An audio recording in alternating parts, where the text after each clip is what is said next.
Can I get another countdown? 3, 2, 1. For real this time? Hey everybody, it's your girl Lotus J, and we are live at the Vibe, High Vibe Media Marketing Group. And this is our Tuesday night show, the Blaquer The Berry. Right before this show, you heard our teen show called Vibe With Me. I'm very proud of that show. So make sure you watch that next Tuesday before you tune in to the Blaquer The Berry. At the table tonight, we have my homegirl, Queen Solar. That's her saying whatever she's saying. That's for all my people out there who can't hear. Oh, okay. Hey. Okay, that's her sign language for the night. That's right. All right, and we have our special guest for the evening. I'm so excited to have my sister sit at the table with us, and this is Queen Latisa Green. What's up, sis? Hello. Hey, how you doing? Good. Welcome to High Vibe. Thank you. And welcome to the Blaquer The Berry. I love it. Good. You're going to find out soon why she's sitting at the table with us, because this is a little powerhouse over here that we're very excited to get to know and embrace and support and help to push her brand as we work together, because that is what we do at the Vibe. All right, so what's popping? What's shaking? What happened over the weekend, y'all? Oh, hold on before we do that. What up, G? You ain't with us tonight, so we're just going to show you some love.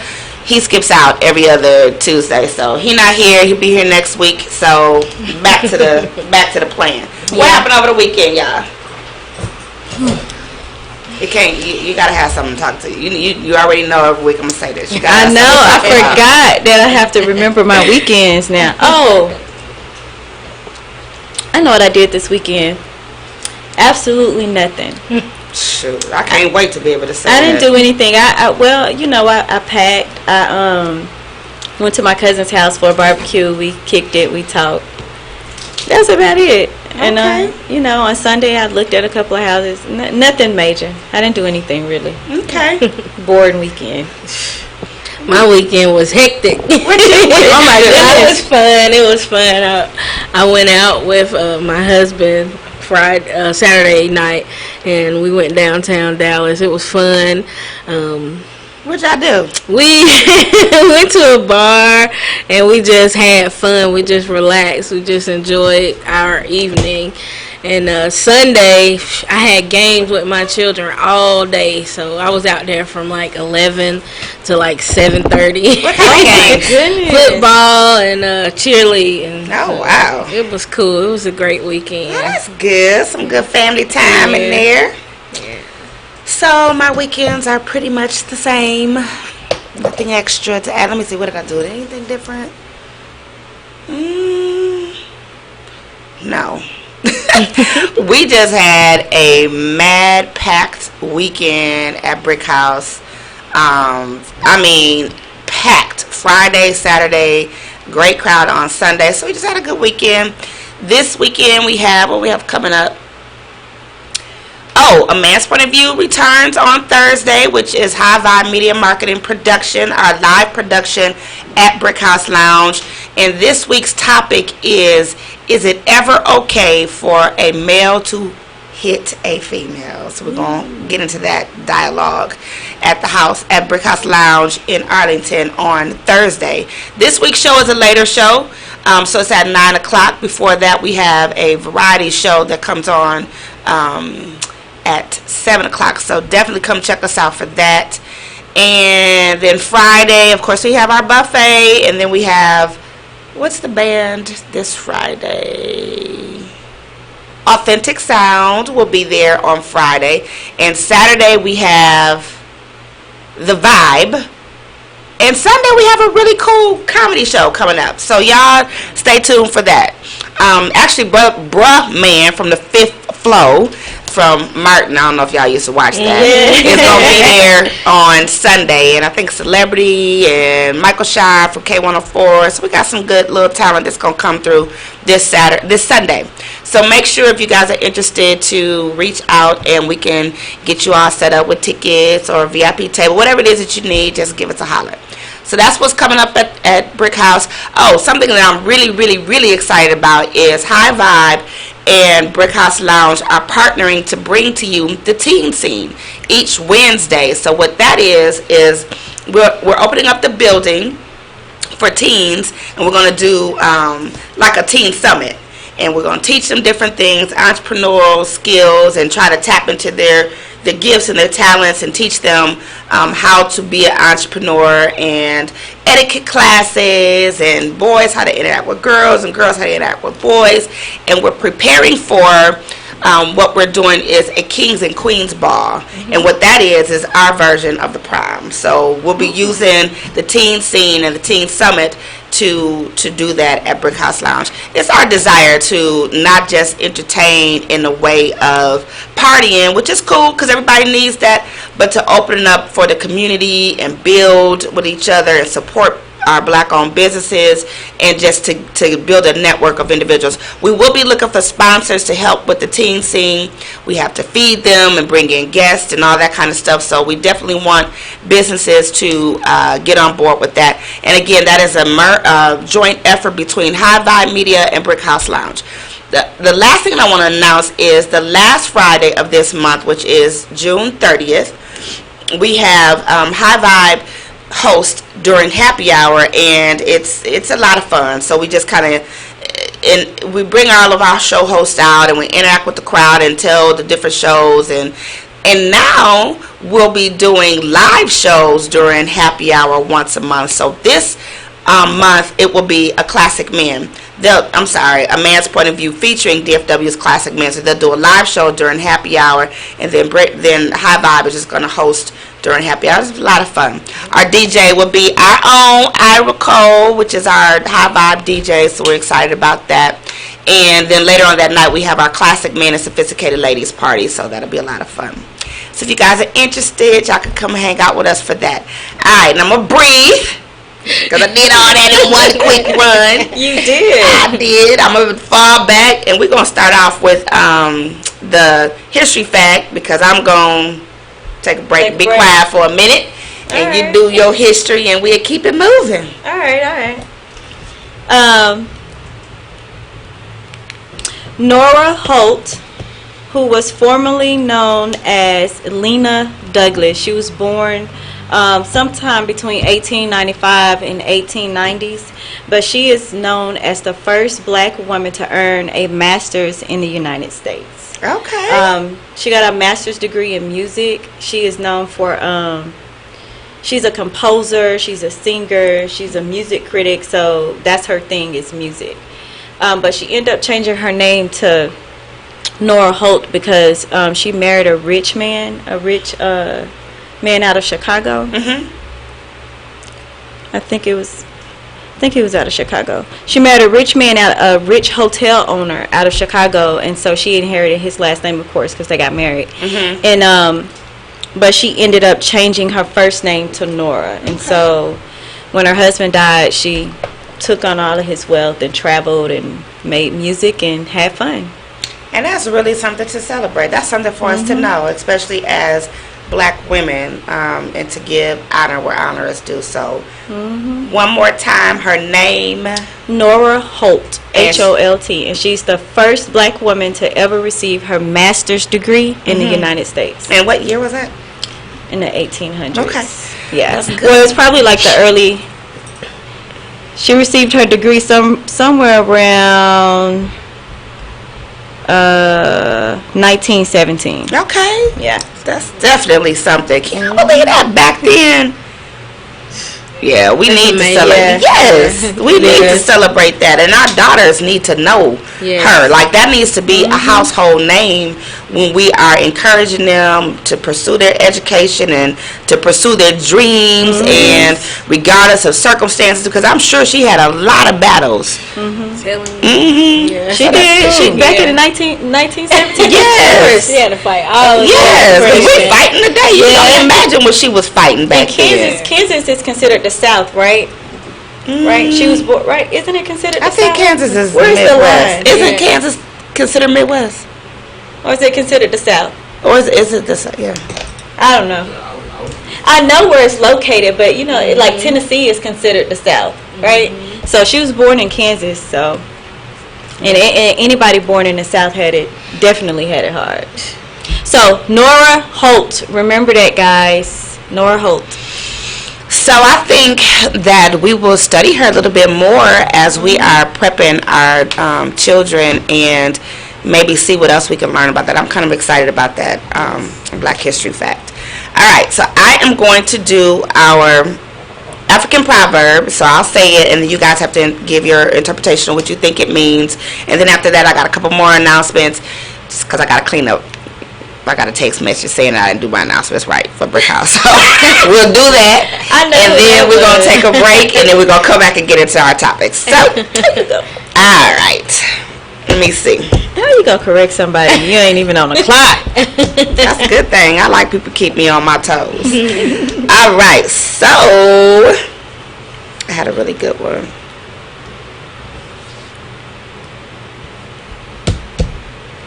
Dang. This is not the one. I really like the one I had. Okay, hold on. That's okay. I can get it. I gotta go back. Daryl, if you're listening, next week, you better tell me who my Black History person was. I'm gonna tell you again. Her name was Nora Holt, and you have to remember what she did. All right. Now you better be prepared for that quiz. That's right. Mm-hmm. All right. So here is our African proverb. I'm so disappointed because I can't find the one. I was really excited about it.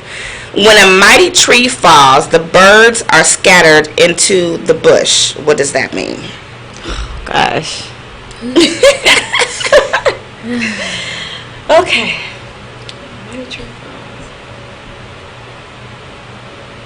Want me to do it again? African proverb.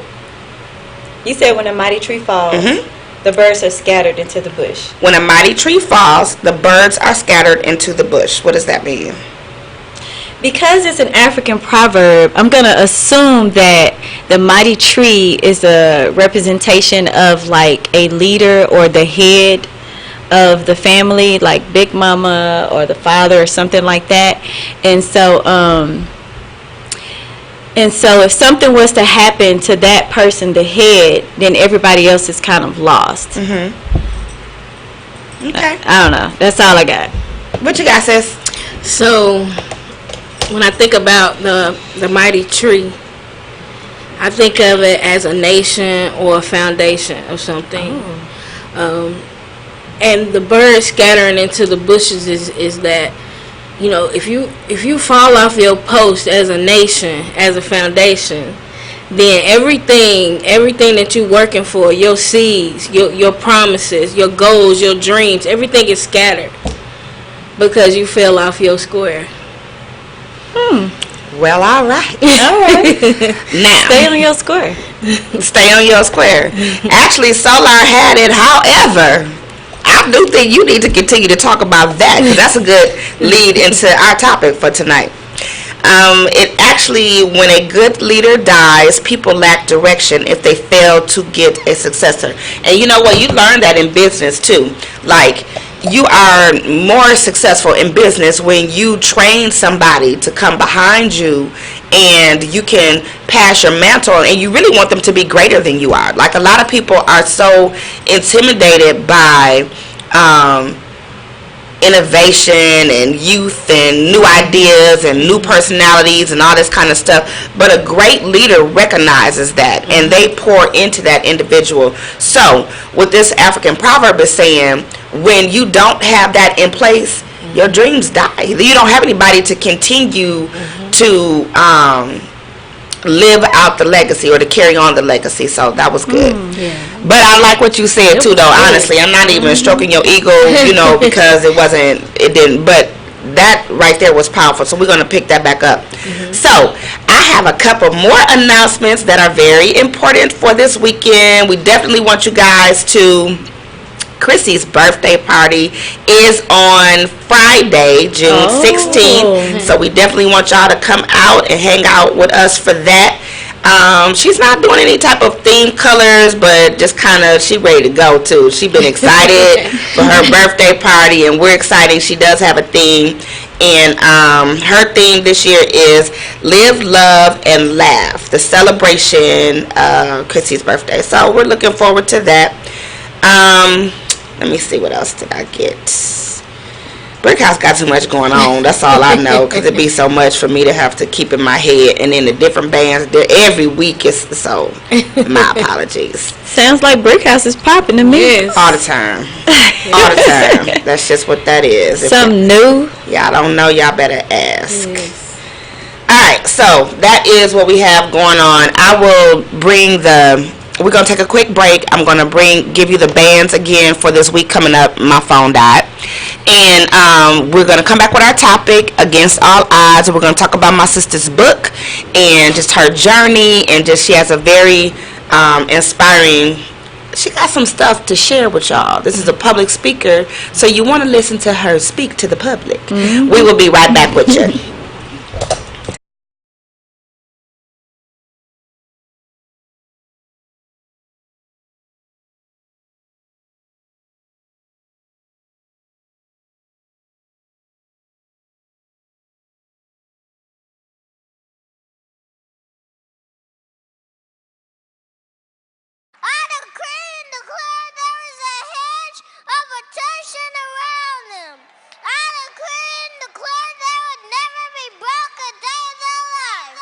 Deaf on the beat. Deaf on the beat. Deaf on the beat. Deaf on the beat. Yeah.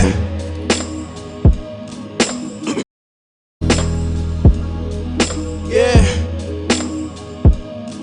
And this the realest shit I ever wrote. The trillest shit I ever spoke.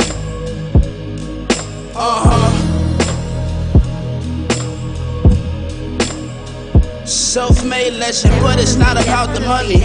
No, these shrines is all I got, they tryna take it from me. They tryna bury me alive and make you mine the mummy. So last night I died, and a star was born. I'm feeling torn between good and evil. Strip clubs and cathedrals are all the same. We go and give higher praise to hide the pain. Ashamed to say I played the game, they warned me not to play, because the price you pay is not worth it. It's better said than lived. In reality, this music's all I got to give.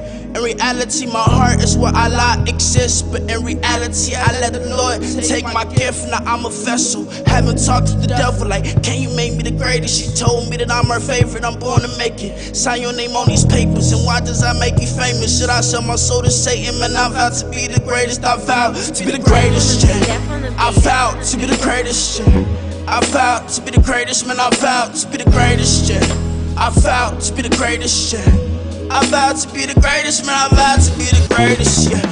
I vow to be the greatest, yeah. I vow to be the greatest, man. I vow to be the greatest, yeah. I vow to be the greatest, yeah. Did what we did, no time for looking back. It's time to get on track and run until we fade to black. They tryna blitz, but I never get sacked. My soul under attack, I'm caught up in my past shit. Flashing lights, cameras, and action.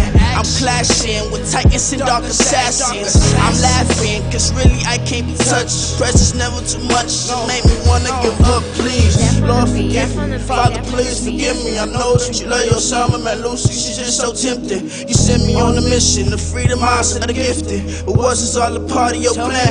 Tell me now before I go down this road. The least to sell on our shows and fucking hoes bad like Marilyn Monroe. I guess we may never know. For now I'm one with the ghosts. Pray I make it down this road that I chose. Why? Because I vowed to be the greatest, yeah. I vowed to be the greatest, yeah. I vowed to be the greatest, man. I vowed to be the greatest, yeah. I vowed to be the greatest, yeah. I vowed to be the greatest, man. I vowed to be the greatest, yeah. I vowed to be the greatest, yeah. I vowed to be the greatest, man. I vowed to be the greatest, yeah. I vowed to be the greatest, yeah. Deaf on the beat. Deaf on the beat. Deaf on the One beat. day, Deaf on the beat. Deaf on the your beat. choice will come.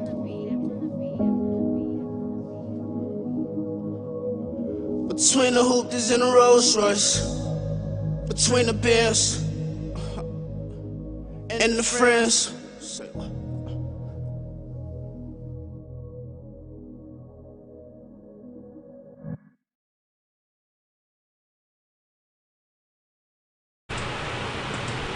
Alright, y'all, we back. Alright, so y'all were listening to Zion Iman. That's his song called Vows.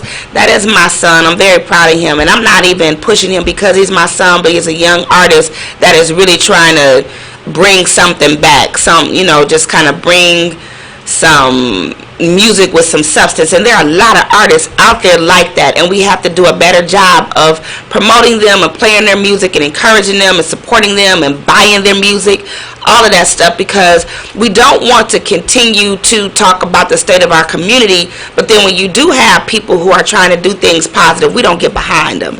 It don't work like that. So again, Zion Iman, y'all can find him on SoundCloud. He has a nice little amount of music out there. ZYONIMAN, Zion Iman. Alright, so once again, I'm going to give you some messages from Brick House because my boss told me I got it wrong. Redo it. Chrissy's birthday party. Now that I didn't forget. Chrissy, I did not forget your birthday party. But I did get your band wrong. So Friday night is Chrissy's birthday party. That is June 6th. And we have Vibe the band. So y'all come hang out with us for that. And then on Saturday, we have Authentic Sounds. So those are some really good.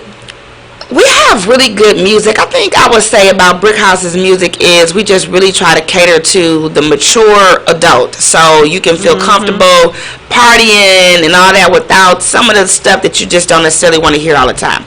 So y'all come hang out with us. If you want to do a booth or a table reservation, 817-460-9993. And if we don't answer, leave us a message and we will get right back with you. And again, on Sunday, we have Michael Sean in the building. Bruh Man, his name is Richard Balliard, hosted by Keon and Celebrity Entertainer. And we just got some good stuff. Joel Reynolds will all be in the house. Alright, so let's talk. Alright, my sister, tell us about, she has a book out. Tell us about your book, the name of your book, and then your journey and what made you want to even write a book. What inspires you? Okay. The name of my book is Flawed Up. It's called Flawed Up. And Flawed Up means fabulous, lovely, authentic, worthy, empowered, determined, unique, and positioned. And I came up with this movement because it's a movement. It went from the book to just all types, a whole company with plus size fashion, helping people start businesses, and just empowering and motivating people to embrace their flaws and change their life, create an amazing life. And I'm able to speak on that, or show myself and my life as an example because of everything I experienced. And that's when my book comes into play. It talks about teenage pregnancy. I was a teenage parent at 14, 17, and 19, and by the time I was 20 years old, I had lost all three of my oldest children to the system. And it talks about me selling drugs, dealing with sexual abuse, dealing with selling drugs, prison. I mean, everything that I experienced in my life to get me to this point where I'm at now, encouraging people, sharing on radio stations, writing, just doing what I love. I didn't know I had these gifts and talents until I finally had to go through my process when I was young to be able to help someone else embrace their flaws. And don't get me wrong, it's still I'm flawed up. Like I really I still deal with things. That's the most thing. Like you have to be transparent. I'm not never gonna sit up here and tell my queens and my kings that when you get to a certain point in your life that your problems go away, because they don't. You just know how to strategically fight in this life and not put yourself in situations that you came out of. So that's what Flawed Up is, and I'm just keeping on inspiring. That's what I do. So that's really, really inspiring. So many things that you said just in that little bitty section, like in a minute, kind of gets rid of excuses for failure, because you can, somebody, I'm a teenage parent, been there, done that. You know, I got a record, been there, done that. You know, I got some insecurities, been through that. You know, I've been through some been through that. You know, and not to minimize what people go through, because it's very major. But and this is why I like to celebrate people like you, because what it does is it shows people that against all odds, if I put my mind to it, I can and I will succeed. So it's so much what you said that I'm so proud of. So let me back up. This is how we met this young lady. We went to the Doc Bookshop was part of the Dallas Book Festival. And so we were out there supporting that. And she was actually on the panel. And I was so inspired and moved by her story that I wanted to connect with her and just see what can we do to help to promote her book and just to kind of help get her out there. So that's how we originally met her. That's how we originally came into contact with my sister. And so, do you remember when she was there? But you know what? I think I met you before that event too, at the Doc Bookshop. Yeah. And you, they had a breakfast. What was it called? Like a reading breakfast summer? Yeah. Pans and Pancakes. Was that it? Was that it? I know they did a series of that. Pancakes. Well, but it was a summer reading program, and you were there, and so I think that's when I first met you. Okay. Yeah. But I do have a question, because I was thinking and I was processing everything that you said, and I know that a lot of people, you know, go through a lot of different things. It may not be as specific as a lot of the stuff that you named, but I wanted to ask, like, at what point did you decide to, I guess, change your life? Or, you know, like, because there's always this one moment, you know what I mean, where you just say, you know what, enough is enough, I'm done, you know, from this day forward, you know, I'm doing this, or I'm taking these steps. Like, I want to know what that was like. Okay. So every relationship, or they call it situationships now, that's what I had before I got married, and every relationship that I was in was abusive. So I met this older guy. I talk about it in my book. He was like 12 years older than me, and he basically came in, took care of all my needs, everything materialistic, but not spiritually, but you know, the tangible things. And I began to like put all of my trust in him, knowing that the signs was there of abuse, you know, but he was like a father figure to me. And so he was very dangerous to me, and it was this one particular night. I mean, we always had fights and everything, but it was just one particular night. We had got into a fight over a girl, and he got really angry. I didn't want to fight. I was like at the point where I was done, you know, with that life. I had prayed. Prayer and faith is what got me, you know. But I had prayed, and I said, you know, God, if you get me out of this situation, I will leave the streets alone.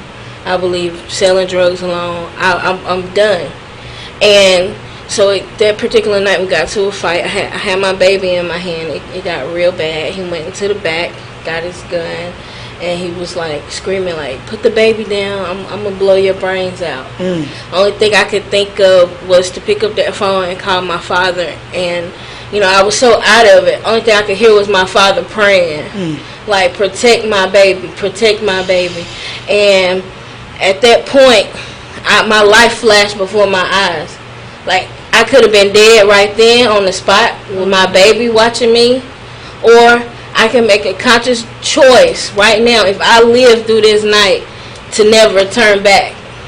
And that's exactly what I did. And it's been 6 years today that I left that whole life alone, you know, selling drugs, trying to, you know, get materialistic things, just, you know, being out of my mind, knowing I had already experienced a lot of stuff up until that point. But that was the conscious choice that I made at that point in time, it was a critical decision that I had to make, and I still believe to this day, like if I go back on my word, that I won't make it, that I will not make it to see a few months. So that's what keeps me going. Wow, that is a heck of a story. It is. I really wasn't expecting. I mean, I don't know what I was expecting, but I guess because when judging from your breather after I asked the question, I was like, "Whoo, did I?" Because I'm not trying to be too touchy. I just kind of wanted to know, like, because everybody has that breaking point for themselves, and that was major. Yeah, that was major. You have to. It's in that chapter of my book. It's called Chances and Choices. I really truly believe that the people who have left this world too early, before their time, they still had dreams, goals, passions. I believe that it was a conscious choice that they could have made to cheat death. I really do believe that. Because if you look at it, it's something that they put themselves in that happened to make them leave this world prematurely. So it's kind of like when people say, if you live by the gun, you die by the gun. So however your lifestyle is, or whatever, like if you take this path that I guess you would call like a dangerous path. Yeah, you got two paths. Yeah. You got two paths in life. You could choose life or you could choose death. I tell my son this all the time. He's 16 years old. I tell all my children this. I have 7. And I tell them, you can choose life or you can choose death. There's a plan laid out for your life either way it goes. But the lesser is going to end very short. And I have to be real about it, because it's too many mental illnesses and disabilities going around, because people are trying to be something that they're not, or trying to live up to a standard that people are not living up to themselves. So that's why it's important that we embrace our flaws and we share our stories, so that we can help that person to come out. So it's just a lot of mental things that makes me share that truth like that. So let's talk about that for a little bit. Because I'm sure it has to be challenging to relive different situations, but I'm sure that your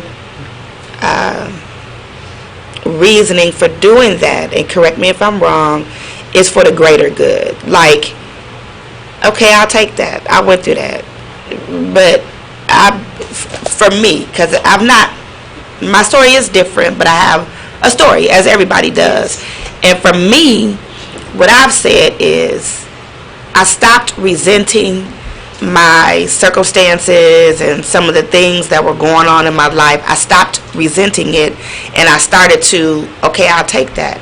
I'll take that, because there are some sisters, specifically, people period, however, sisters that need to see somebody make it through and refuse to give up and refuse to quit. And some of them might not be strapped like you strapped. You know what I'm saying? So they might not have what you have as far as the tenacity and the willpower and all of that. So they need somebody in their corner.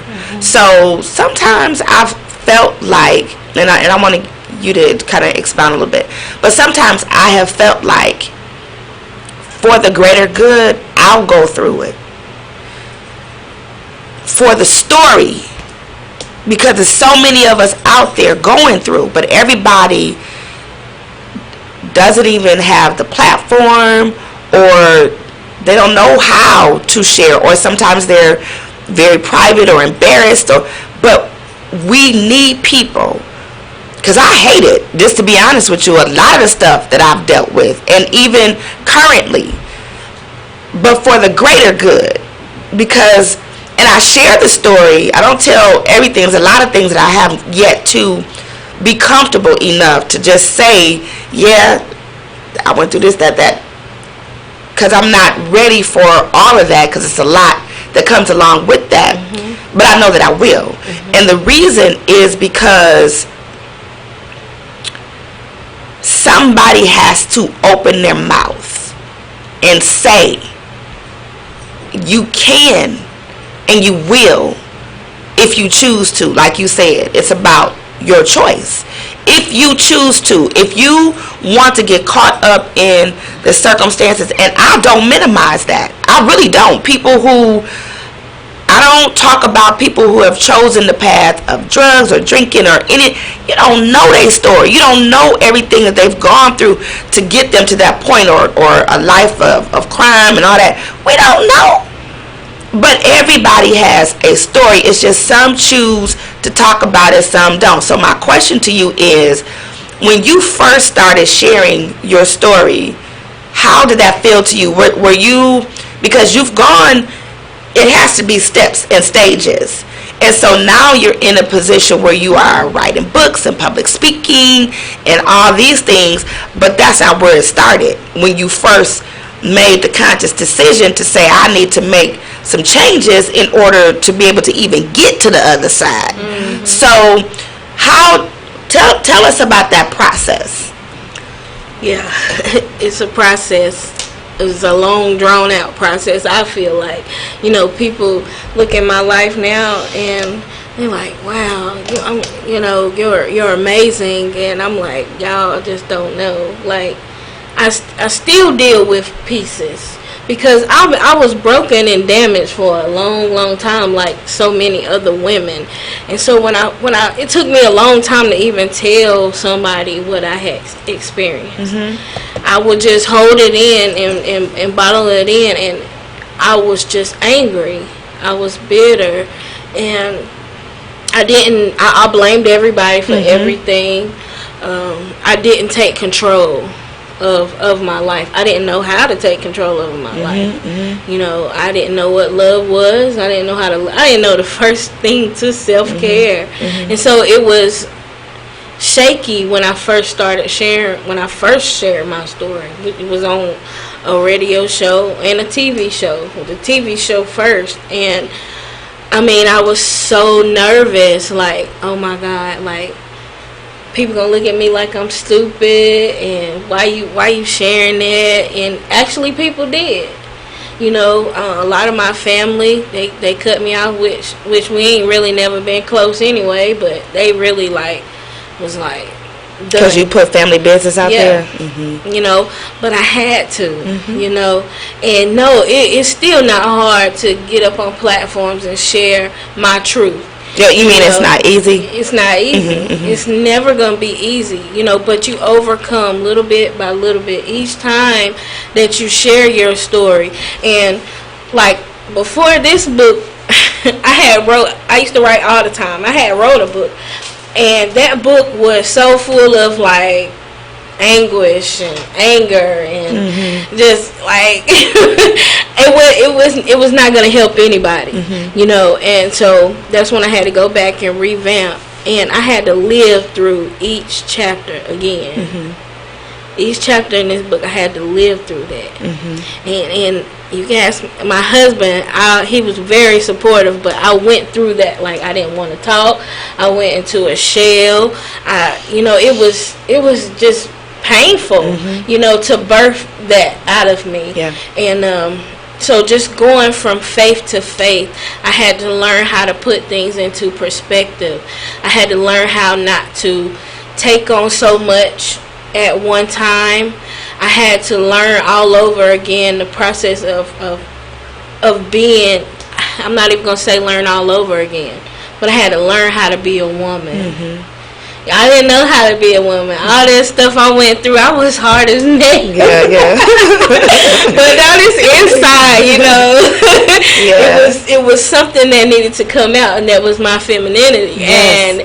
And don't you love it? I love it. That's why she laughed. Yes. Like, oh my God. Yes. I love it. Like, I used to cry nights and like, man, I shouldn't be living like this. Having to play both roles, mm-hmm. And it's just, you mean male and mother female, and mm-hmm. father and hustler, and women supposed to be creating, hustle, yeah, but not not like in a man's position. Right, And right, so I was yeah. just off balance. And so, you know, you have to think about it. You know, while going through that, I was sharing my story.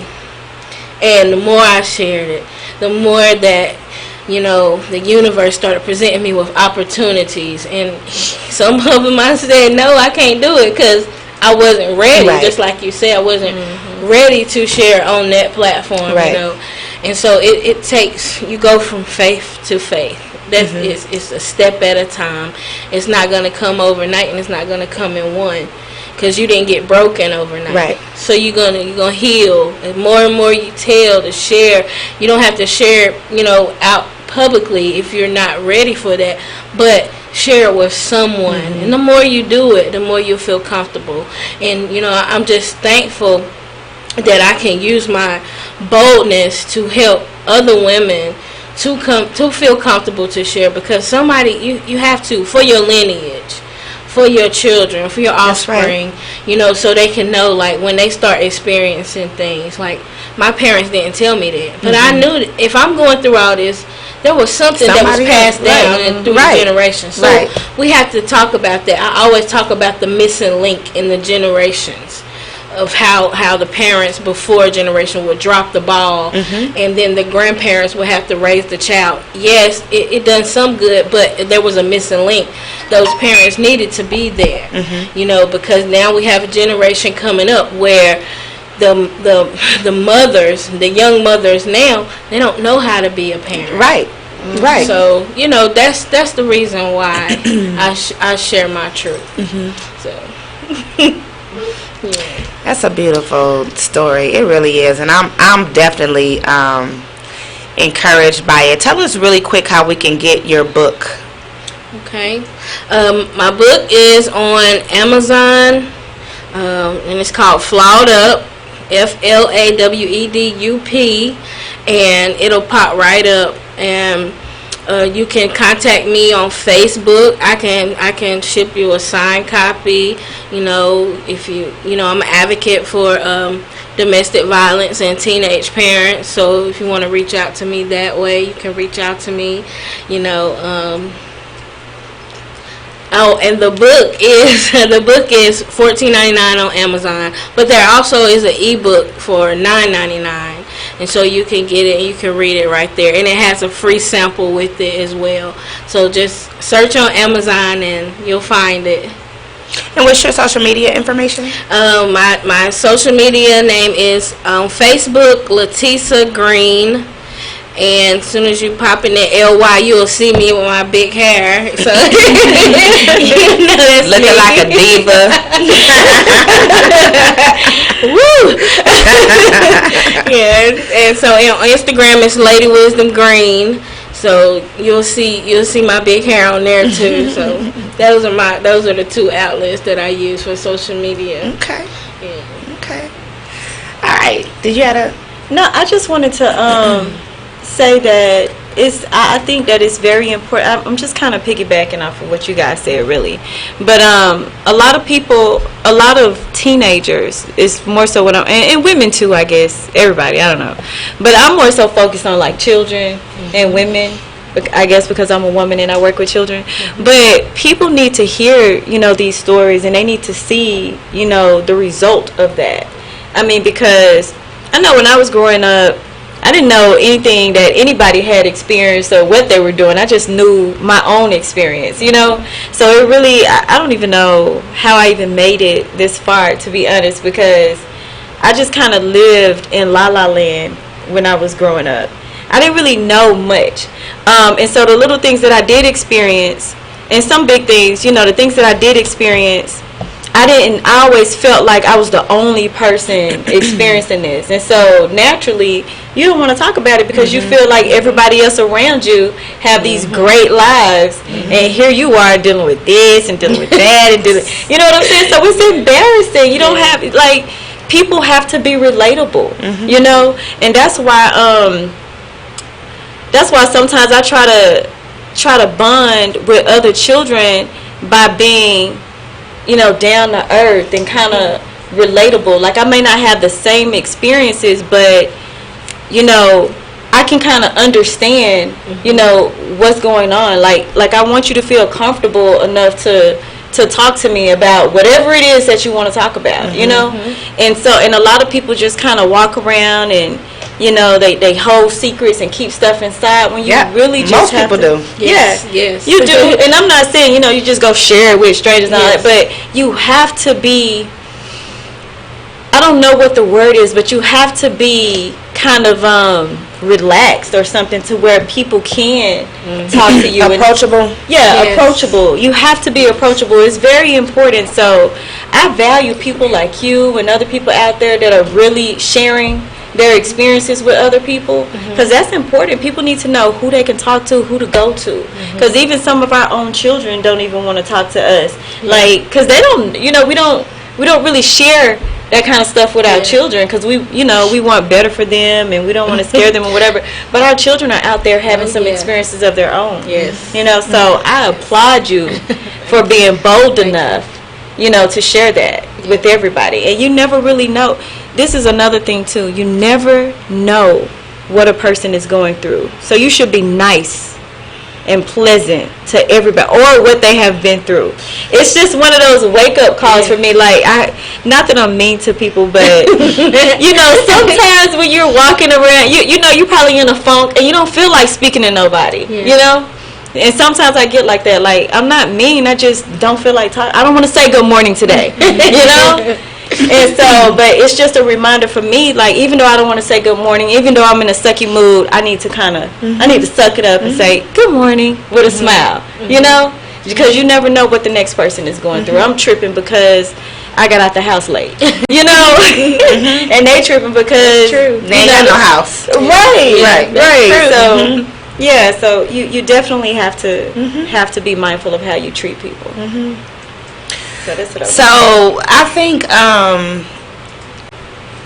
I think one of the things, another thing that just really stood out to me when you were just telling your story was when you said that you were trying to do both roles, you know, mother and father.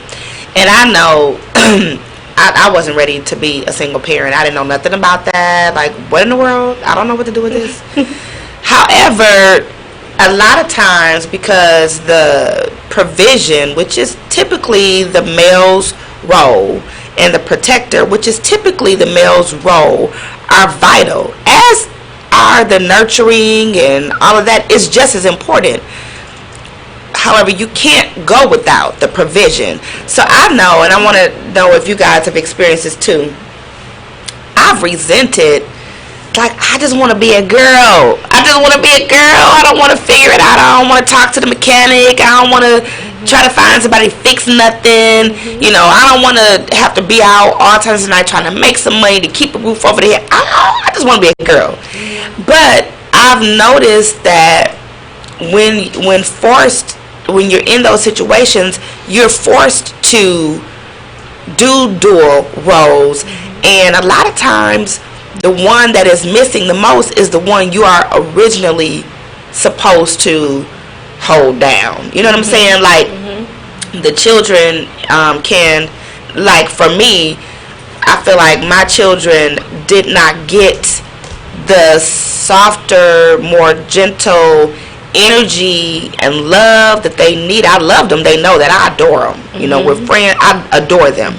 However, I'm always in that grind. Okay, so what? Yep, that's what we dealing with. And get up, because we still gotta go and we still gotta, you know what I'm saying? Like, instead of being able to just fall back and listen and hug and cuddle, because I got to get to work. You know what I'm saying? So, did you guys, you know, in your situation, did you experience, like, that feeling of, because of the void or the absence of the other parent, did you ever feel like, I almost have to be, and men, please do not bash me for saying this, and ladies, because I am not the one that thinks that, I don't want nobody telling me Happy Father's Day on Father's Day, Happy Mother's Day on Father's Day.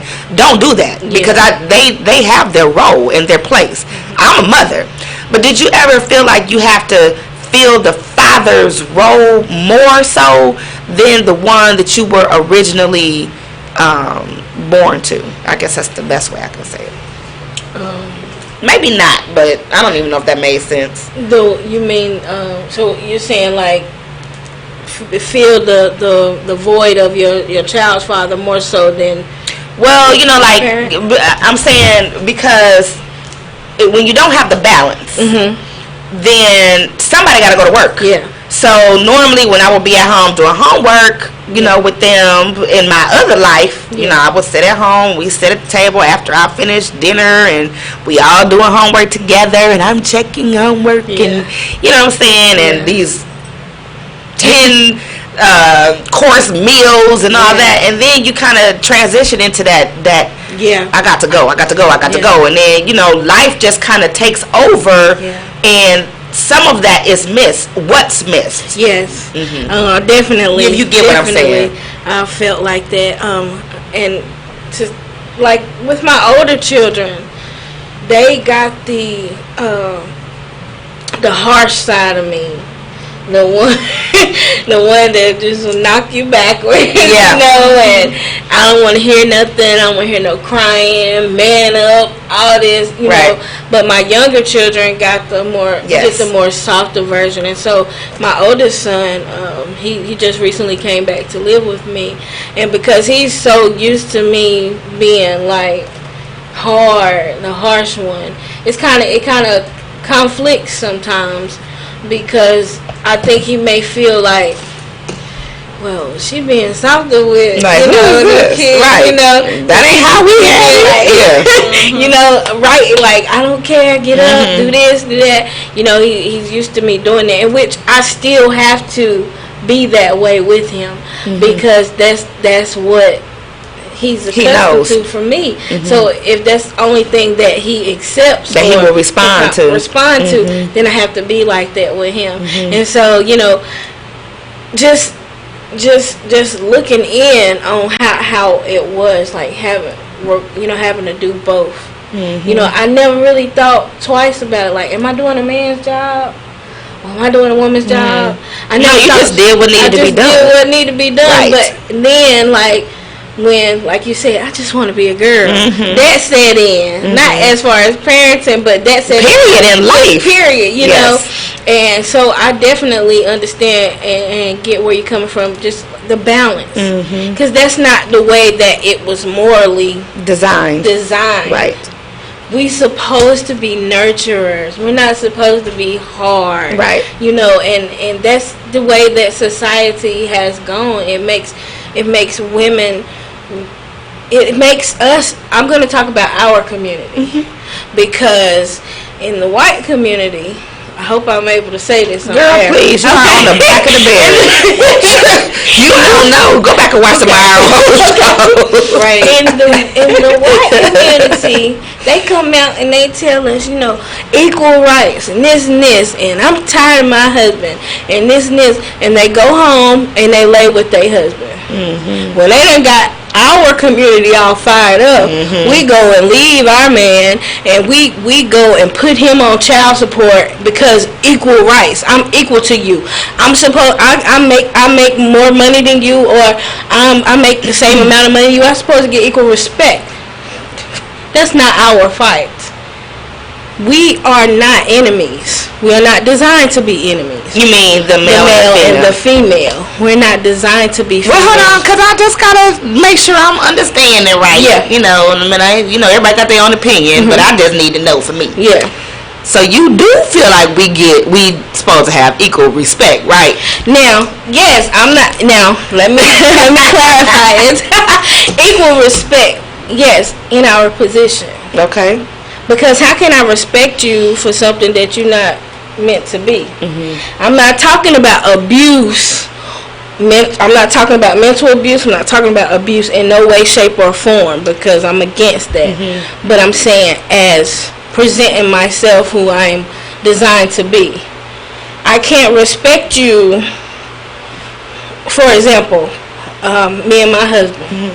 Sometimes, you know, because of how society is, just to be transparent, you know, if we got a bind coming up, automatically because I'm still picking up some pieces, I go into that hustle mode. Like, I can go out here and I can do this, you know.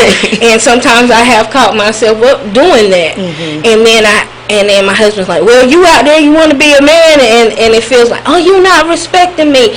And no, he's not respecting me if I'm doing his position. I'm speaking on, you know, I can only speak from my experiences. Right.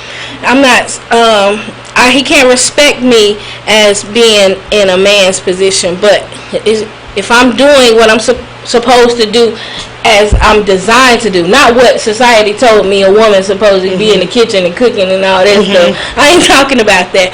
I'm talking about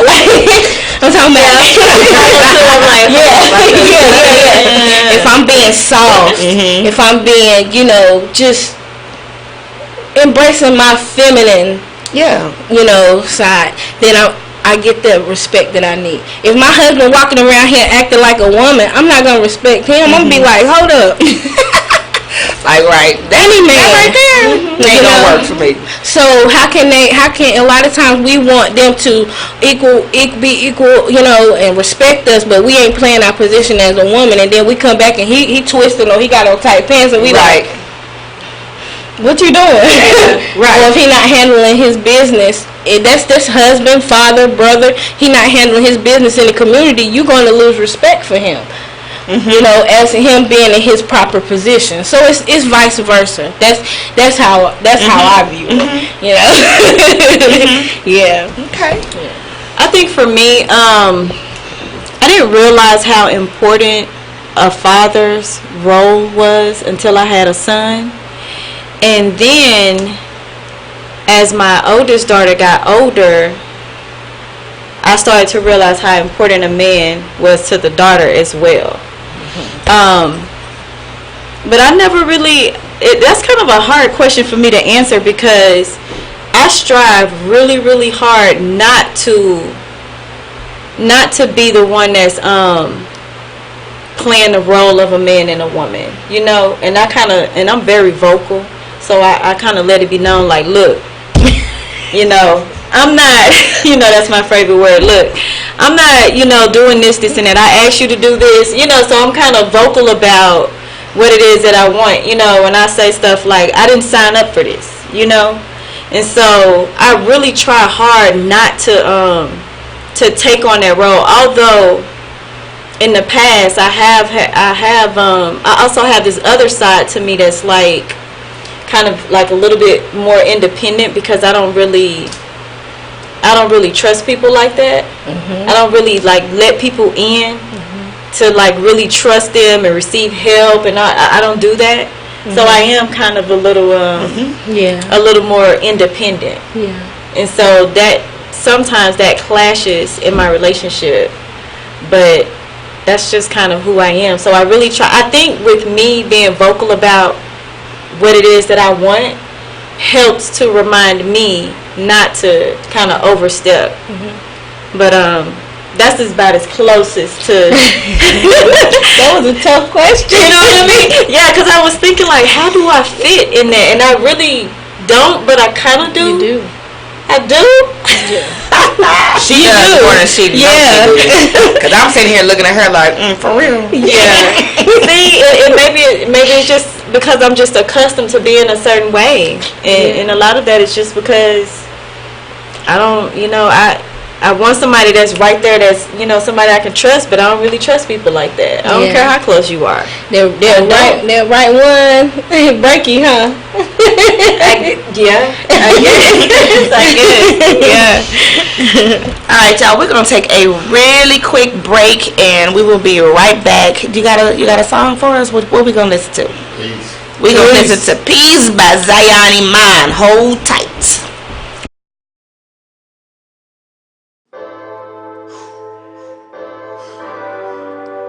It's that moment of truth. It's that moment of truth. You say you the king of the youth. Tell me where's the proof? Leo. Peace on the track. My nana told me one day I'd be a star. Yeah, she was right, they cut. I like soft, now I'm shining through the night. I'm feeling passionate like Christ. They crucified me, but I came back with the 4-5 like Mike. Time to shoot it if you nice. R.I.P. the little Snoop, they killing niggas over $20 dice games. So juice man, I might change if I do it's for the better. Never sell out for cheddar or the new Margellas. Cause we the dynasty, like the Rockefellers. Never Dame Dash, show my niggas we gon' stick together. I get the feeling that we made it through this rainy weather. My beats knock like thunder and I'ma rave forever. Flow so cold I need a Gucci sweater. I'm heaven sent, bringing hell down on niggas that's hellbound. I think the Leo out the shell now. I told him I got soldiers like Navy SEALs. Pockets that hate is real. Rap like I need a meal. I'm hungry, my flow is ill. My mama can't pay a bill, so Jesus come take the wheel. Fear that I might get killed. I have visions of Emmett Till. I need to chill, cause bodies fall like water in the milk for real. Like a deal, I'm starting to think I need a shield to deflect the demons, the goddess yet revealed. I know I appeal to people that's fighting to fulfill their dreams, so I sing for kings and queens and children of the beams and fiends. So positivity is key. I know my biggest enemy is me. I know that negativity cannot kill a G-O-D, because the energy has set me free. Because the spirit I possess in the flesh, boy, is elite. So everybody say, speak your peace. Now everybody say, speak your peace. Look. Now everybody say, speak your peace. P-I-E-C-E. P-I-E-C-E. I said P-I-E-C-E. P-I-E-C-E. I got my hand on the Bible and I vow not to change up. It's a perfect picture and you can't rearrange us. Cause I love for my sisters, but still, girl, I can't trust. Conscious of the system that they use to erase us. I'm combating the image that they use to degrade us. Trying to keep us dead broke, fighting to be famous. Fighting off of niggas in they masks like Mysterio. Lying in they videos and lying on Mysterio. Face it, I make the earthquake like Haitians. Been writing all my life, all it took was patience. My mama told me music is a gift, don't waste it. I feel like Nat Turner giving birth to nations. Damn, superhero voice is out. Screaming fuck Uncle Sam, execute the clan. The youth in my hand, I am that I am. These niggas be my critics, but that girl my fans. Got down the flow precious. Hope that Hove impressed with his golden precious. Iman was blessed with when I was less than. See my confessions is I was never meant to be the one they said I would, until the God said yeah he should. Bring that new age shit to the hood. And now I'm back to show these niggas what's good. Cause I'm still the little engine that could. Nigga, let's run it all, yeah. Now one time for my nana up forever night. Forever and ever. One time for my uncle. I say P-I-E-C-E. That's what they yelling. And one time for the warriors up in heaven. Oh yeah, P-I-E-C-E. That's what they yelling. Now everybody say, speak your peace. P-I-E-C-E. Now everybody say, speak your peace. Look, P-I-E-C-E. Now everybody say, speak your peace. This a classic. This a classic, something like Illmatic. Oh yeah, Matic, P-I-E-C-E. P-I-E-C-E.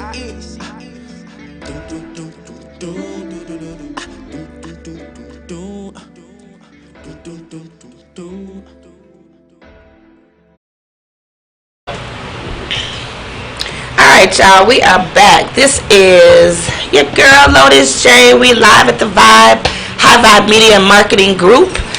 And this is our Tuesday night show, the OG of High Vibe Media Group. This is the Blaquer The Berry. And so we've been in a very good conversation tonight, talking about Against All Odds. And our sister here, Letisa, is just kind of really sharing her story about some of her experiences and what led her to write her book. The book is called Flawed Up, and she's going to tell us a little bit more about that and where you can get the book and her social media information. We definitely want you guys to share her information, purchase her book, tell people about her. If you have something coming up where you need some speakers specifically for teenagers, we definitely want you guys to reach out to her. So we want you to get in on the conversation. I think we got us a caller. Let's see what they have to talk about. Hello, you are on High Vibe Media Group. This is the Blaquer The Berry. Who we have on the line? Wait, hold on. Don't say nothing. Fix the phone. Y'all know I can't see. Put it on speaker. Okay. Who we have on the line with us? This is Ira Coles. How y'all doing tonight? Don't laugh. Stop laughing, Ira. Stop laughing. We I want laughing. you struggle with that phone. All right. So tell us. I know you made a couple comments. On the I saw your comments out there, and you were talking about the law of attraction and all that. What are your thoughts on the conversation tonight? Yeah, I mean, everything, y'all, as y'all are coming with some good topics and thoughts and whatnot. One thing that kind of struck me that made me want to call in is I hear y'all talking about the discussion of, being a woman, a single parent especially, and then having to play the role of, both sides, the dual side, and having to play the man's role. I'm not going to say it offends me, but every time I hear that, I just think it's a way that separates and divides us as individuals. Okay. As I feel like, as a strong woman, black woman, whatever, whatever race, color, creed, as a strong woman, you can only be the strongest woman you could ever be. Just like as a man, I can only be the strongest man. If I'm raising my children by myself, I can only be the best father I can be. I'm not a father and a mother. I can only be their father. The mother's not present, I have to be a stronger father, but I'm still only the father. Right. Just like a woman, you can never be, I'm playing the role of the mother and the father. No, you're not. You're playing the role of the very strong woman. Well, let me ask you this though, because, and I know Ira has this thing where let's argue. So okay, Ira, let's argue. Yeah, Which is really just a nice little friendly debate, but Well, you got 3. So this is my question. So it's not saying that we are replacing the father. However, do you agree that there are specific roles for the mother to play in the traditional sense, and specific roles for the father to play in the traditional sense? Would you agree with that? In a traditional sense, but that's what it is. It's tradition. Tradition shows you that this is the role. But if a certain entity is no longer present, then you have to play your own position stronger. Now, what I would suggest is that you can't fill that void, obviously, but it takes a village. So, my father wasn't around when I was growing up, but my uncles were. My uncle was, and this, that, and other strong male influences in the community. And it's the same way as if you're a single man and you're raising, all right, when it comes to especially like puberty, you don't want to have that discussion with your little girl. You don't know what's going on. Right. So I'm glad you know you don't know, because you don't. So you get people to fill the void, but you can never replace the presence of a man, just like I can never replace the presence of a woman. So when I hear people say, "Oh, I got to play that role," no, you don't. You can never play that role. You can find somebody to help you and assist you in that role. Well, but what if you don't have it? Everybody doesn't have the village. Everybody doesn't have people that will step up. That's not necessarily true. So it may not be as convenient as for others, but I mean, unless you're on a deserted island, there are other people in certain facets that are there that can assist in those roles. It's not always as strong, because that's, part of the problem with, people having so many gender issues these days with society. Okay. Because there's not just strong presence. And society is telling you, go ahead and do this or do that or whatever. So people are, oh, well, I think I'm this or that or whatever, because society's telling you that's okay. But if you have somebody to put in place to show you, this is how a man acts, this is how a woman acts. You can't replace that. And when we try to replace that, that's when all the confusion comes in and the struggle. And it makes it harder for you as a woman to play your position as a woman when you feel like you need to play the man's role. No, you don't need to play the man's role. Didn't I say that I was going to get some pushback on that? Stronger woman, just like as a man, I need to be a stronger man if there's not a regular female presence around with my daughter. But I think most of us actually do have those people in some form or fashion that can assist us. I kind of agree with Ira a little bit, but I think that there's a breakdown because of the simple fact that when women say that they have to play a man's role, when you have a woman that works 2 jobs, that can't come home and cook for her family and that has to leave her children, her oldest child in charge of the younger children so she can go out there and be the breadwinner, that's pretty much taking on a masculine role, because at that point you're not necessarily available to your children like mothers would normally be, because you're stepping outside of the home and you have to do something that's more pressing, like pay the bills. You know what I'm saying? Going based off tradition and not the rules of nature. No, because that's tradition. Traditionally, you're talking about women stayed in the home and did this and that. No. Been alive. No, I'm not talking about tradition. I'm talking about Ira.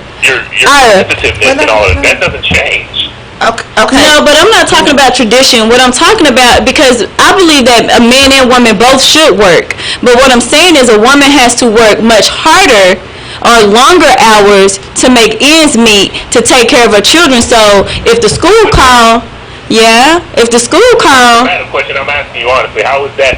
If me and you have the same job, how do you have to work harder than me? We may not have the same job, but I think what she's... You're saying that they have to. So how is it that you have to? I think what she's saying, and help me... How do you have to work harder than a man? Help me if I'm wrong, but I think what she's saying is when that other person is not there, because generally speaking nowadays it really takes 2 incomes to have a decent living, decent lifestyle, unless you just got that one dime job. So kudos to those that do. But my point is that goes equally for both. If one is missing, the other has to work harder at their role. But you can't be the other role. You can't be the other role. You're not that. I can't be a woman. I can never replace a woman. It's kind of like a woman can never replace the man. You can work. You have to work harder at playing your role, but you can never be a man. I can never sit there and tell a woman. I can never tell my daughter about what it's like to have a menstrual cycle. I can never tell her that. Mm-hmm. Agreed. Well, we know that. So we basically. A woman can never. You can't tell a man about his anatomy. You can't do it. So we basically. So what we basically doing, sir? You can be the strongest you can in your role. Excuse me. So what we basically is saying. Hold on, Ira. So what we basically is saying the same thing. When you really think about it, we're talking about the law of nature. Okay, there's duality and polarity. Okay, there has to be a balance. So what I'm saying. With the terminology. No, see what I'm saying. I hear people say I gotta play the man's role. No, you don't. No, you didn't listen. Play the man's role. You didn't hear. It wasn't the man's. It was the father's. Ira. It was the mother's and father's. We get ready to start your Let's Argue show. Yes, but. I just want to make one more point and then I'm off. Okay. I know y'all can agree with it. We'll respond when he ain't go, because he gonna keep us going. Yes. Well, I like it. I like it. She said she ain't scared of you. You want to say them silly individuals that are like, happy Father's Day to me. Come on. You didn't hear the show. You need to go back and watch the whole show. He need to watch it. Because like 20 minutes. We started off before this whole segment saying. I did. That's why I said y'all know, because I know y'all agree with me on this one. You will see that, and that's Yes. All right. Thank you for calling. I appreciate it. Y'all keep up the great work, man. Love the show. All right, thanks, Ira. Peace. And I think that's what I said, there's just a conflict because the terminology, he's probably confused about the terminology. So, because women know that, like, I knew that I couldn't be the father figure that my daughter and my son needed. Like, I know that I could never, fill a man's shoes in that way. But there's other things that women have to do more of to kind of take that. Let me give an example. Take that place. Let me give an example. It is like, okay, so I work at Brick House Lounge. We have greeters, hostess, MCs, servers, maintenance, just a whole staff of people. In the event, let's say the dishwasher doesn't show up, that is a role, the dishwasher. It still has to be done in order for us to be able to get through the night. Or else our customers aren't going to have no clean forks, and we're not going to make no money because they're going to go home, they're going to talk about us, and it's over, okay? So, somebody, if that person is missing in their role, somebody has to step in to fulfill the obligations of the role. That does not make, so maybe it's the maintenance guy, or the security guy, or the bus boy, or whatever. That does not make them the dishwasher. It just means that they filled the gap, the void in the role, until we are able to reposition someone in that role. Mr. Ira Cole. That's a perfect example. That's an absolutely perfect, because when you said that, I was thinking like playing catch with your son. You know what I'm saying? Like, normally I don't play catch, I don't watch sports, but I gotta go outside and play catch with my son, because his daddy's not there. So that's a perfect example. Because I have 6 boys, and my one daughter is my stepdaughter. I have 6 boys, so can you imagine me having to be like, shut up, sit down, like a man and stuff, like 6 boys? Come on now. Right. Can you imagine that? How did you manage? Well, see, 6 boys. Well, see, I had help, but that's also how I got caught in the system, because of too much help and not having that, not even knowing. It's so much deeper than just the male role, the woman role. It's so much deeper than that. You got generations that have sexually abused you, so you don't trust men, so you but at the same time you fall victim or fall prey to them, because of what you have already experienced. It's just so much deeper in our community. Like I was saying before, it has to be a balance. We have to be whole. And it's sad to say that most of the people don't know that we are not whole. We are not whole. That's correct. What gets me is people always wants to say, well, I'm holiness. That's one of the things that really irk me, because I'm like, how are you whole when you still put things in your body that do not belong there? When you don't really know spiritually, you're not in tune. You're just off of tradition, or religion. How can you say that you are a whole person when your community or your family lineages, you don't have no conscious choice in it? Right. Yeah, like how are we whole? And so that brings me to when I became a Reiki practitioner. I'm a level 2 Reiki practitioner. And explain what that means for people that don't know. I basically heal, I assist people in their healing while healing myself. And I have the credentials and the certifications to become a master of Reiki, where I can do like medicine, heal people with cancer and stuff. But when they ask me, to be transparent, to be real, when they ask me like, are you ready to get your master's? I'm like, no, it's not time yet. But because I believe once you get to that master certification of healing, you have to be whole. Because how can I come up and I say something something to you if I haven't experienced it? Or how can I come up and say, well, let me heal you of something that, or how can you come to me and I'm still dealing with? So no, and I think that's why we have to be transparent as a community and sharing our truth, because nobody's ever going to arrive. But when you get to, when you become whole, you arrive to a place to know that something is always going to be a thorn. You're gonna always deal with something. That's when you become whole, when you identify with that, and when you can be real about that and say, that's when you become whole. Because there's no perfection. There's no perfection. There's no perfection in the community. There's no perfection in a community, in a nation. There's never ever going to be any perfection, because we're just always striving. We're just striving every day, striving towards our goal, whatever it is. And if we look at it like that, then we'll be more patient with each other, as a whole, and we will think, before we engage in things, before we engage in jobs, before we engage in, and yes, we may have to lose some things, as far as like, if I'm trying to embrace my feminine side and this job is just stressing me out, I'm more stressed out than what I am, we have to get to that place where we say, what's more important? Because everything comes back full circle.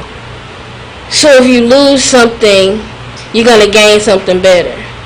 And it's always an ongoing cycle. I don't know why it shifted that way, but I felt like sharing that.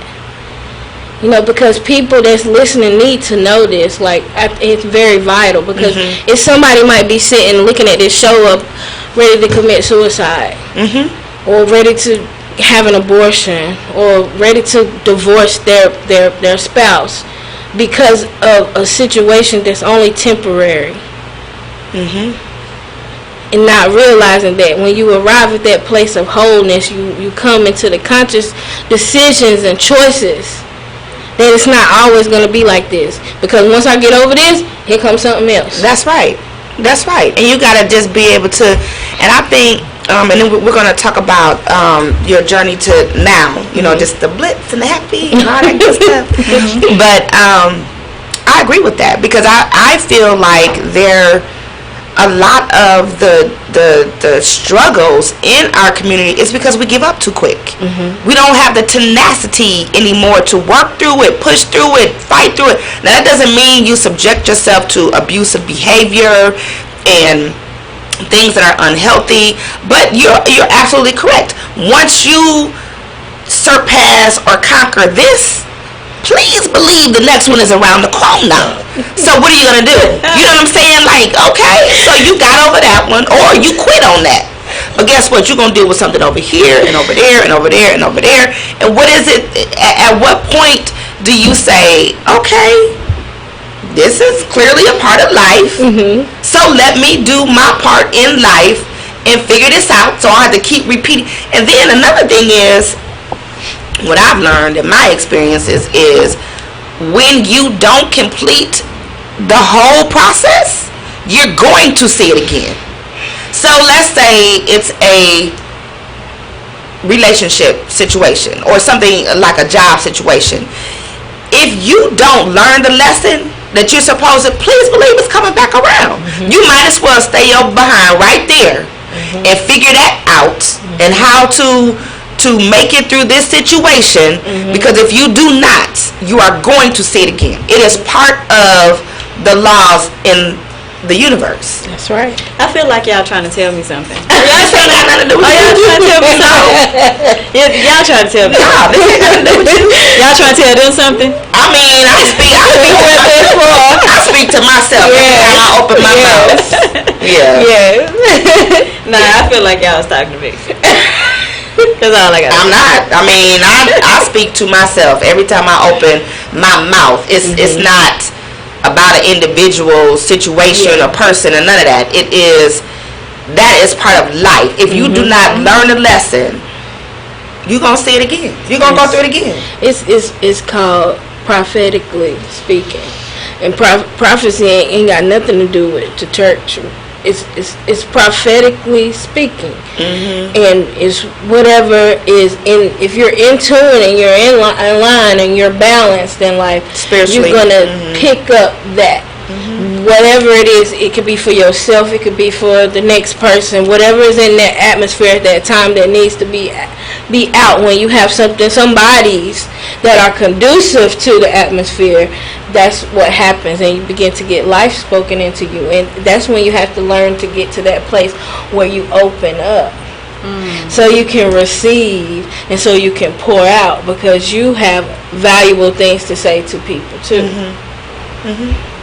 And it's also like, I would say, a lot of the journey, and you probably experienced this, and you probably have too, I know I have, a lot of the journey is stepping back and seeing, okay, where am I in all of this?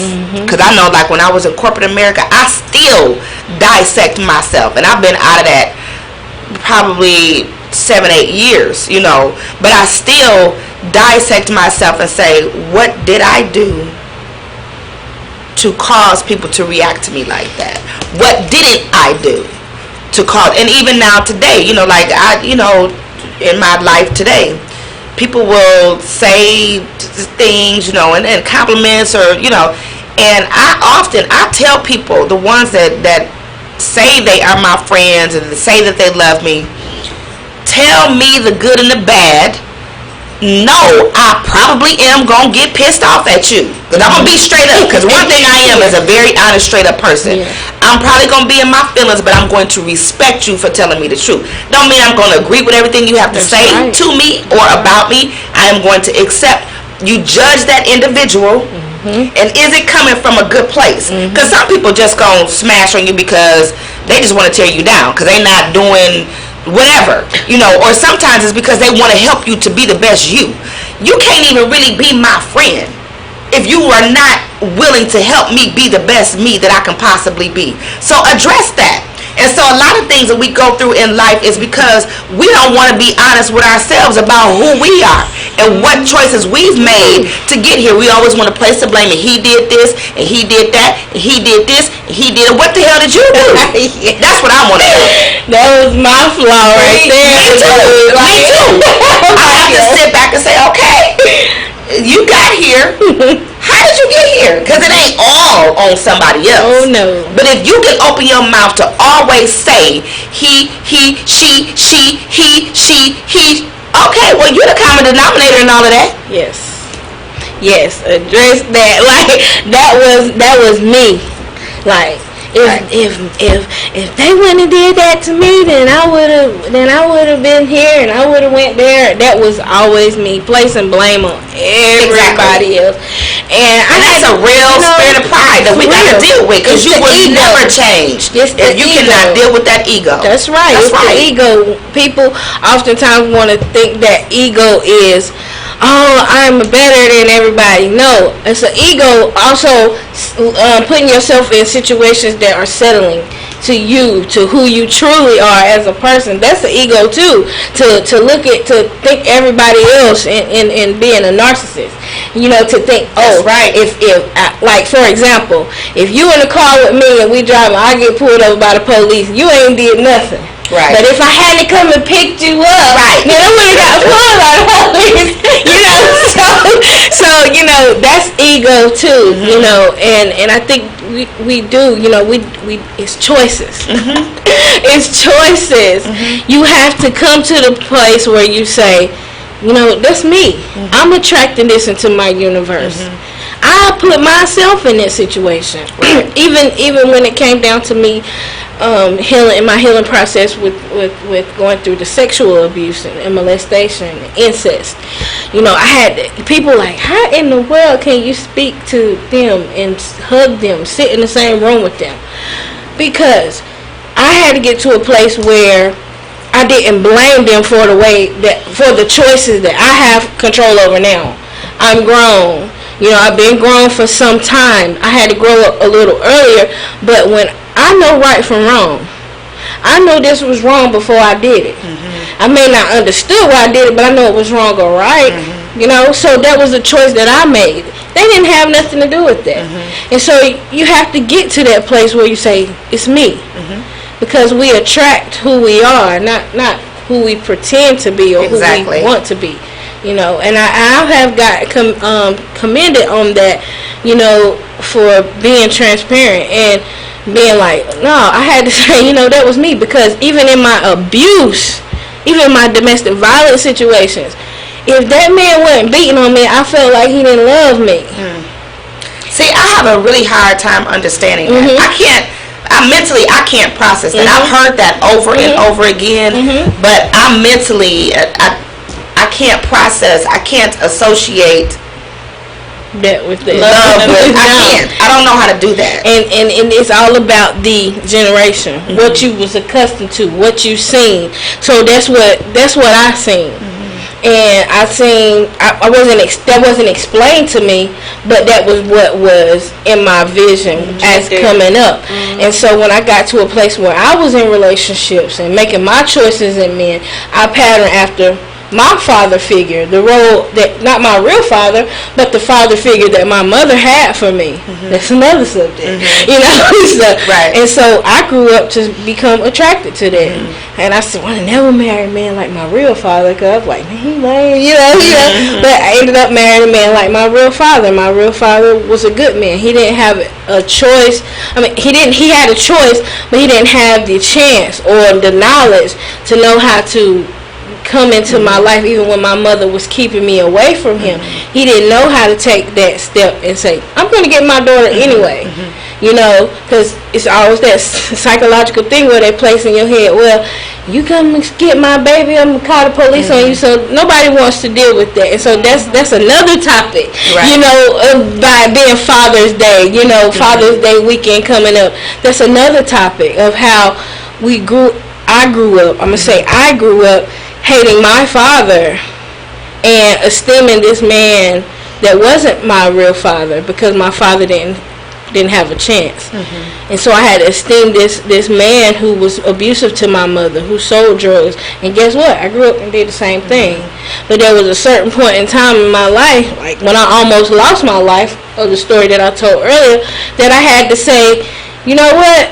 I have to do something different. This is not my mama's life. Right.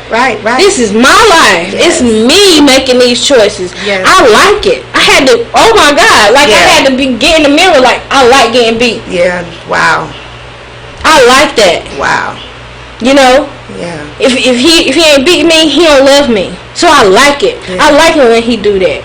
I like it when he's aggressive, because that's what I grew up and see. But you felt like that was him showing that he cared about. Because I was so busy blaming my mama for my whole life that I was doing everything that she did to me, to myself, to my children, everything that she because she was misguided. It goes generational curses, generational curses, because nobody don't want to face it.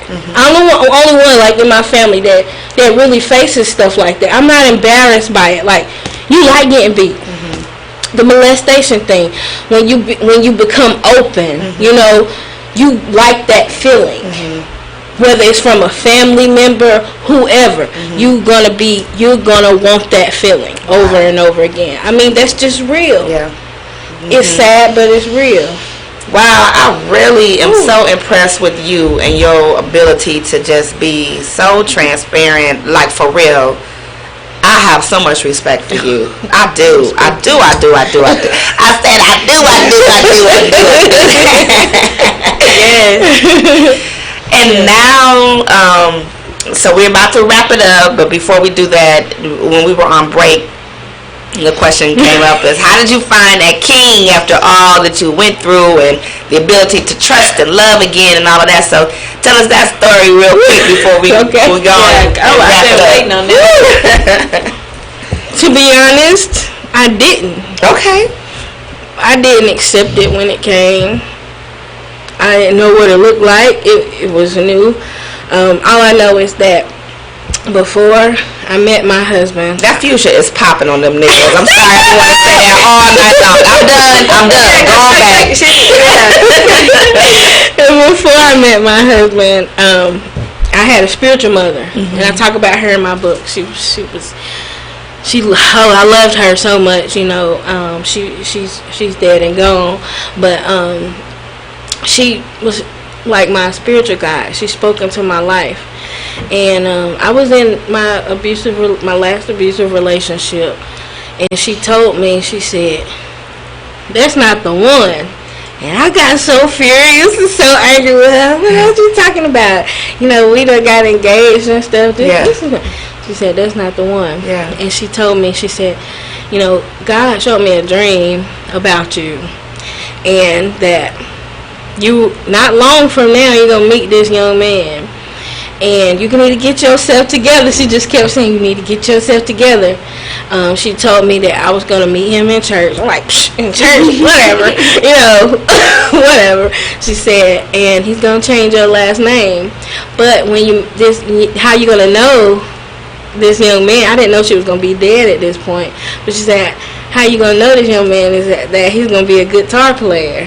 He's going to notice you when he hear you sing." Oh, wow. And I was like, whatever. I'm like, she just trying to get me off track, you know. And sure enough, that situation took place where I almost lost my life, and I went. And So the guy that you were with is the one who almost killed. When he said that, the one that you were engaged to. Okay. Yeah. And so I went on this fast, and I would pray for my husband, but I would never say the guy's name that I was with. I just didn't say his name. But I thought I was praying for him for 2 years. You know, I thought I was praying for him, and so I was like, "Lord, please just keep my husband, protect my husband, strengthen my husband." You know, I would pray and fast, thinking, and the more I prayed, the more this guy that I was with was just acting crazy. And I'm like, what in the world is it? And so, long story short, that situation happened, and I had two choices. I was set to go to a domestic violence shelter with my son after that situation down in Charlotte, or I could have went to where I ended up, in a whole nother city that I didn't know nothing about, nobody. And so I prayed, and I asked God, you direct me, lead me. I wasn't really in tune like I am now, like universal law and stuff like that. So, my faith was in God and Jesus. And so I was like, just lead me, guide me, wherever, I need to go. I'm at a critical point. I'm not going back to the street. And so, I was set out to go to the homeless shelter, which I would have had to get up, take my son out every day, and go through this whole drawn-out process. I was set to go there. My sister, she's not my real sister, but she's like a spiritual sister. She called me and said, "You can come up here." So I went up there. Long story short, I got, started getting myself together. I got in church, started singing. My spiritual mother said, Before that you weren't really singing? Wow. I mean, I've always had that passion as a little girl, but as going through the life, I didn't want to sing, no more, people had used me, and I was just done, so I got in church, started singing, and a couple of Sundays come, and this young man, he's up there just Brandon talking about him. Come on, I would have heard it. So he's playing this guitar, and I'm like, did you remember right then? My spiritual mother popped up in my head. She does that every now and then when I know I'm in the vein. So she like, he's gonna notice you. And I said, I'm like, nah, that ain't him, and so probably 2 weeks went past, and he came up to me one night, and he came up to me, and he said, He like, help me carry my guitar to the car. I'm like, oh my God, what? I don't even know you. Right. And so we walked down. He was like, I want to take you out. And I was like, already like fluttering because like my spiritual mother had just told me this, like, you know, prior. It was like 3 years. And I was like, oh my God, you know, like, what if this is it? And so, you know, long story short, one thing led to another. My spiritual sister, she started putting me out and stuff. And so I was gonna go back to the situation. I started going through in my mind. I was like, I'm gonna go back because if she putting me out, I don't have nowhere to go, you know. And so I went over there because we was friends. We were just friends. And I told him, I said, it was fun while it lasted, but I gotta go, you know, because I don't have nowhere to stay and I can't be up here like that. He was like, no, you gonna bring your stuff and your son and you gonna come up here with me. So I'm like, no, you tripping, you know. Like, it's too much. I just done been through two, they ain't gonna match. He was like, no, I'm serious. So I went and took my stuff over there, and he was the first person, you know, because I went from house to house to house, you know. He was the first person who ever told me to unpack my stuff and put it in a drawer. And so that was like signs. And so it went from one thing. But it was so hard because not being used to him and him not being used to the type of woman that I am. Your experiences. And, you know, we kind of clashed a little bit. So every day, it's an everyday process. And it's not peaches and cream.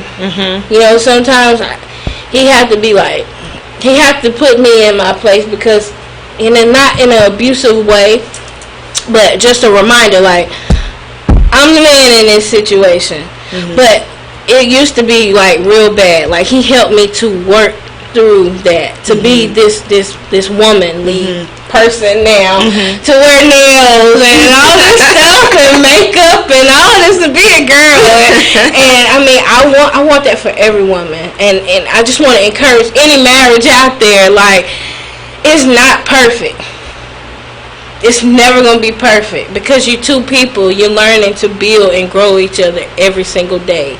You know, and yes, it was a hard process because I was used to doing both roles, like we said earlier. And so, Ira, don't you text them. I was used to doing both roles. so he had to, like, I mean, I had to teach him things and he had to teach me, and so it was hard. And some days it's still hard. Some days, you know, it's good. Yeah, I want to do it. And some days it's like, yeah. So, yeah. But that's still a happily ever after. I love him. I love you, baby. Clearly. I know. I'm over here like cheesing for you, like, oh my God, yes. Yeah. That's beautiful. Yeah. Well, we've enjoyed you hanging out with us here at on the Blaquer The Berry at High Vibe. We really beautiful story, honestly. Thank you. And I would love for you to come, if it fits your schedule, on Thursday at Brick House. This week's topic is we're dealing with the subject is it ever okay for a man to hit a woman? So I would really love for you, if you can, just to come and maybe talk just a little. It's late though. We don't start until 9 o'clock. Okay. But then you can hang out a little bit with us. But right. But just tell a little bit about your story before we actually really get into the show. Just because sometimes I think people need to see faces of people to make it real. Yeah. That are not afraid. Because a lot of times we talk about situations, but we talk about it in the general sense. Yes. And sometimes we need to make it reality and see there is a face, a story attached to this life. So if you can, you can kind of let me know, and we'll chat a little bit between tonight and tomorrow about that. But anyway, I want to thank you again for coming. We're going to do what we do now is just wrap up. We'll give like maybe a minute of our analysis or our final thoughts of the night, and then we'll close it on now. So as our guest, we'll ask you to go first. Okay. To everyone that's listening, I just want to encourage you, inspire you, encourage you to keep pushing. Know that your struggle develops your strength. Embrace your flaws, change your life. Share your truth. Stand in your truth. Be bold in anything that you do in life. And don't ever let nobody stop you from being who you are truly destined to be. Peace. Where your church at? Right. She said some of what I was going to say. But I just think that I don't know, after the storm, the rain and all of that, then you have clear skies, flowers blooming. So don't just ever feel like that's it. That's the end, because the next day it gets better. It's coming. And better and better and better. So keep it moving, keep pushing. Okay.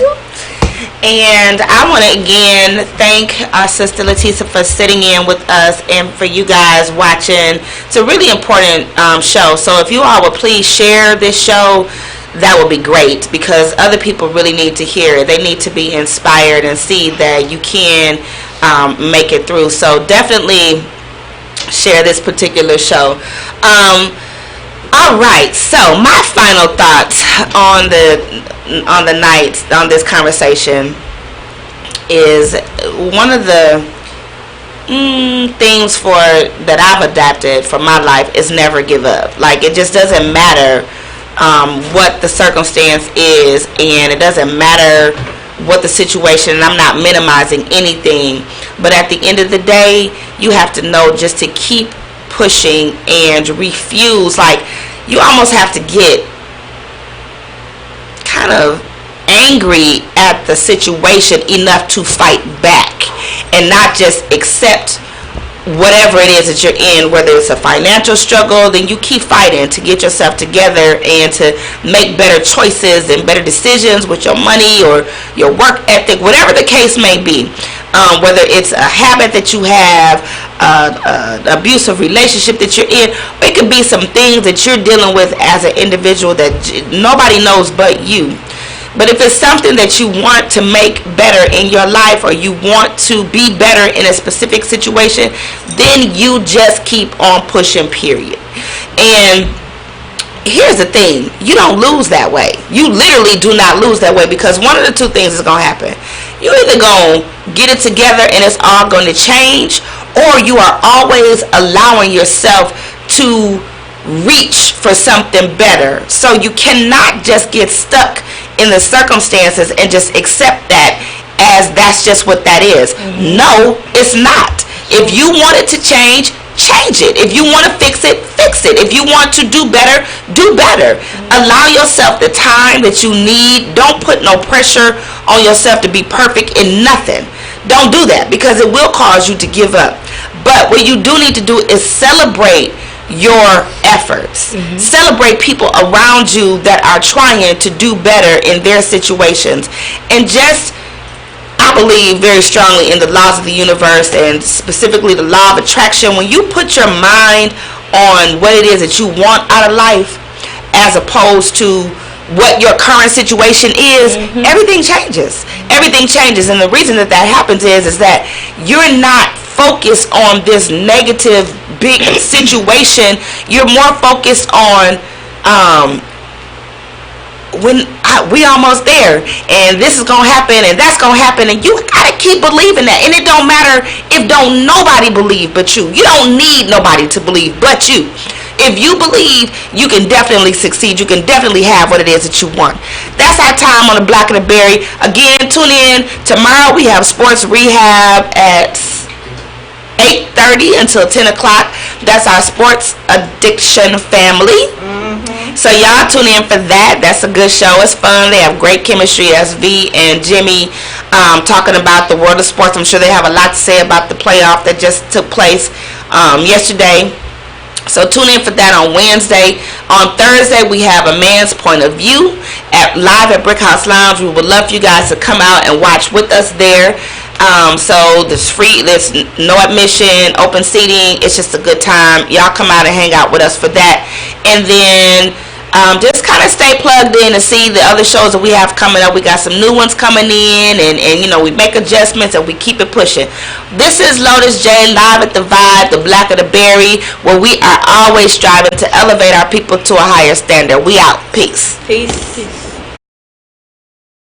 No.